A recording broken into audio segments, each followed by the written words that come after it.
Our stance on Kashmir is absolutely clear. It was our jugular vein. It is our jugular vein. तुम बलोचिस्तान में पाकिस्तानियों के खून से होली खेलोगे, इसकी कीमत तुम्हें दिल्ली से लेकर मकबूजा कश्मीर के अंदर तक अदा करनी पड़ेगी। इस दरिया से हमारा पानी बहेगा या उनका खून बहेगा। ना इधर ना उधर, सीधे मुद्दे पर नजर। और क्या है आज की खबर, आप देखना शुरू कर चुके हैं न्यूज़ 18 आपके पुनीत के साथ। तो भारत और पाकिस्तान के बीच टेंशन अपने चरम पर है। क्या युद्ध होगा, इसका सटीक जवाब कहीं से भी आ नहीं रहा, लेकिन हालात तो यही बयां कर रहे हैं कि युद्ध की संभावना पूरी बन चुकी है। इस बीच कई खबरें सामने आ रही हैं, उनका जिक्र आज के इस वीडियो में हम करेंगे। मसलन पाकिस्तान की तरफ से दी जाने वाली परमाणु हमले की धमकी, सिंधु जल समझौता रद्द होने के बाद पाकिस्तान में कहीं सूखा तो कहीं बाढ़ से हालात क्यों बन गए। पाकिस्तान यह भी दावा कर रहा है कि भारतीय एयरलाइंस का वो दिवाला निकाल देगा। इसके पीछे वो क्या कारण दे रहा है, और दिवाला निकालने का हवाला देने वाला पाकिस्तान खुद क्यों चीन के सामने हाथ फैला रहा है। और हां, अगर पाकिस्तान और हिंदुस्तान के बीच युद्ध होता है तो कौन किसका साथ देगा, इन सारे मामलों पर हम आज के वीडियो में बात करने वाले हैं। तो शुरू करते हैं वीडियो, और सबसे पहले बात कर लेते हैं अल्टीमेटम की। तो भारत में रहने वाले पाकिस्तानियों को देश छोड़ने के लिए दिया गया समय 26 अप्रैल को खत्म हो गया। ऐसे में पाकिस्तान के उन नागरिकों के सामने अब सबसे बड़ा सवाल यही है कि उनका क्या होने वाला है।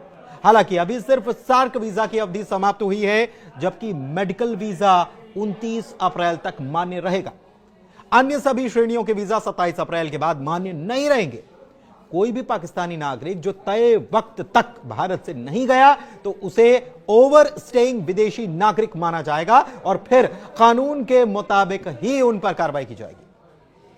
दरअसल भारत ने पहलगाम में हुए हमले के बाद 1960 की सिंधु जल संधि को निलंबित करने और अटारी वाघा सीमा चौकी को तत्काल रूप से बंद करने समेत कई कदमों की घोषणा की।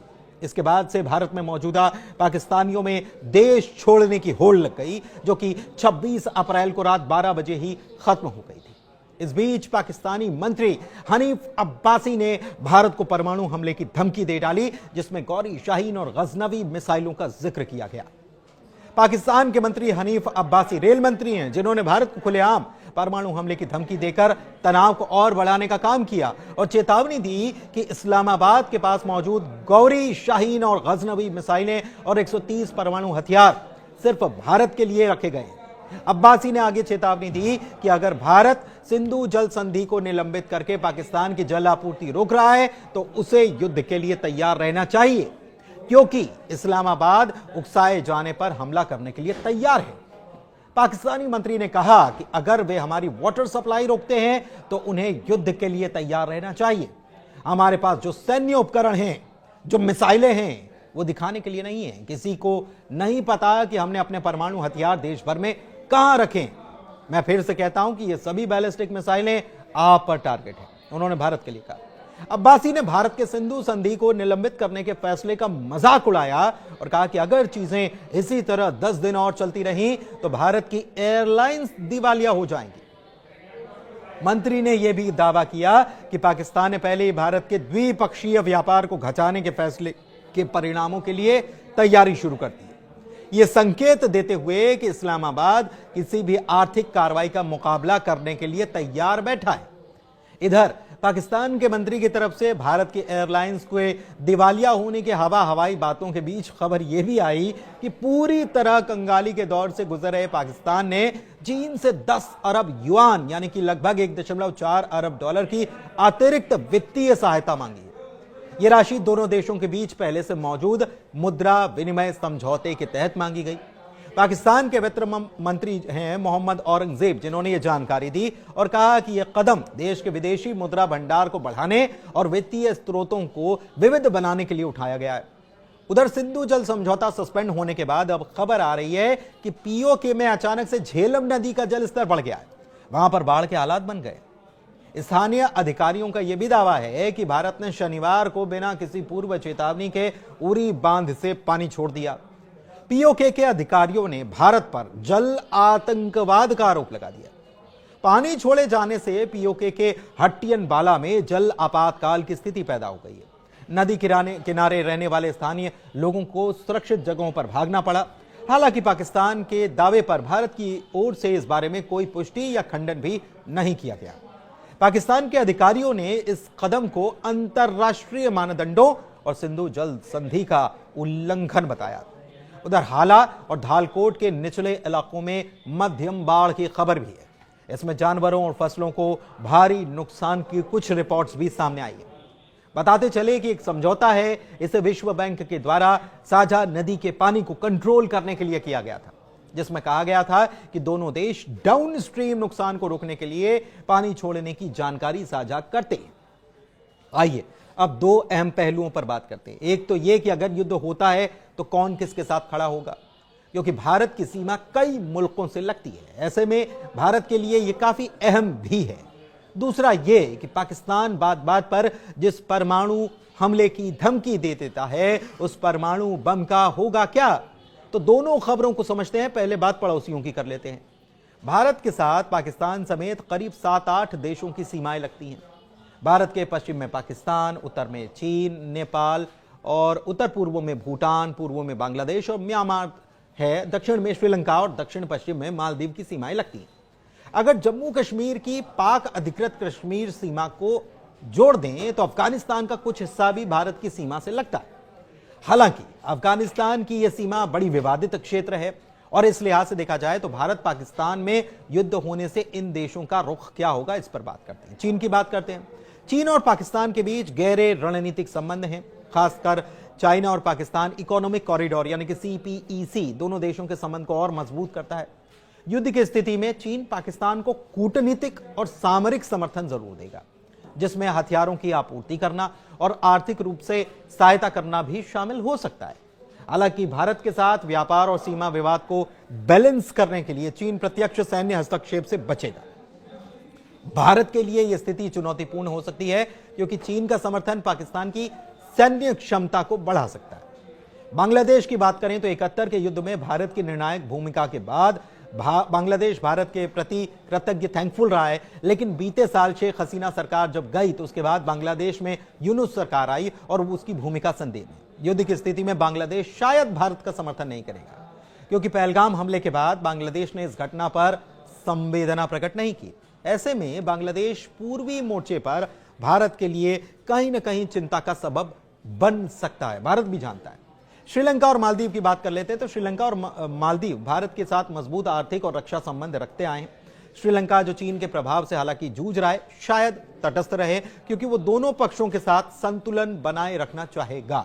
मालदीव की बात कर लें तो मुइज़्ज़ू भारत के पड़ोसी पहले नीति से लाभान्वित होता है। वैसे भी पिछले साल के घटनाक्रम के बाद भारत का समर्थन वो शायद न करे। नेपाल और भूटान की बात करें तो नेपाल भारत के साथ ऐतिहासिक और सांस्कृतिक संबंध रखता है। चीन के बढ़ते प्रभाव के कारण वो तटस्थ रह सकता है, इसकी संभावना ज्यादा है। भूटान जो भारत पर रक्षा और विदेश नीति के लिए निर्भर है, भारत का मजबूत समर्थन करेगा। भूटान की सामरिक स्थिति भारत को हिमालयी क्षेत्र में लाभ दे सकती है। भारत के पड़ोसी देशों में भूटान ही ऐसा देश है जो भारत का खुलकर समर्थन करेगा। वैसे अफगानिस्तान की बात कर ले तो अफगानिस्तान के विकास में भारत लगातार मदद कर रहा है और अफगानिस्तान भी पाकिस्तान समर्थित तालिबान से बड़े तनावग्रस्त है और इसीलिए वो भारत का समर्थन कर सकता है। हाल के दिनों में पाकिस्तान और अफगानिस्तान में भी जंग के हालात बने हुए थे।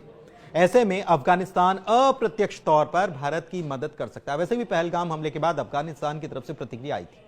पाकिस्तान के परमाणु हथियार बंदर के हाथ में तलवार की तरह है, इसकी बात कर लेते हैं। दुनिया के 9 परमाणु देशों में सबसे गैर जिम्मेदार पाकिस्तान है, जो हर छोटे बड़े विवाद में परमाणु बम की धमकी देने लग जाता है।